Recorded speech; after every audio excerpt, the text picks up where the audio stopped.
மன்னார் மனித புதைகுழிக்கு அருகே சடலங்கள் புதைக்கப்பட்டுள்ளதாக கூறப்படும் கிணறை அண்மித்த பகுதி இன்று சுத்திகரிக்கப்பட்டுள்ளது. மன்னார் நீதவானின் உத்தரவிற்கு அமைய இன்று சுத்திகரிப்பு பணிகள் மேற்கொள்ளப்பட்டுள்ளன. இதற்கமைய சந்தேகத்திற்கிடமான கிணற்றில் நாளை அகழ்வுப் பணிகள் இடம்பெறவுள்ளதாக அங்கிருக்கும் நமது பிராந்திய செய்தியாளர் கூறுகின்றார்.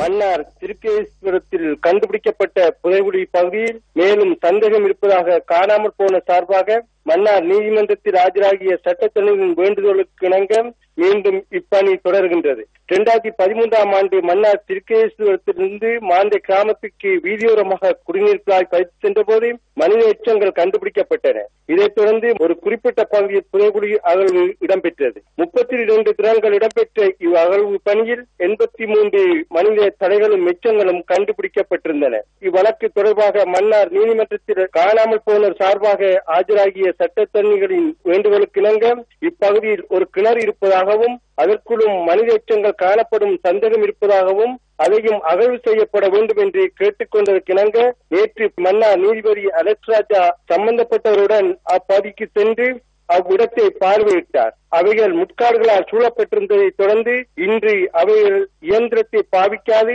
மனித படத்தை கொண்டு துப்புரவு செய்யும்படியும் நீதிபதி பணித்திருந்தார். இன்று முட்காடுகள் சுமார் 50 மீட்டர் நீளமும் 20 மீட்டர் சுற்றளவும் கொண்ட இடம் துப்புரவு செய்யப்பட்டு வருகின்றன. நாளை இவ் சந்தேகத்துக்கிடமாக இருக்கும் கிணறு நீதிபதியின் முன்னிலையில் அகழ்வு செய்யப்படும் எனவும் எதிர்பார்க்கப்படுகின்றது. மன்னார் திருக்கேஸ்வர புதைகுழி பகுதியிலிருந்து நியூஸ் செய்திக்காக வாஸ்கூனிய.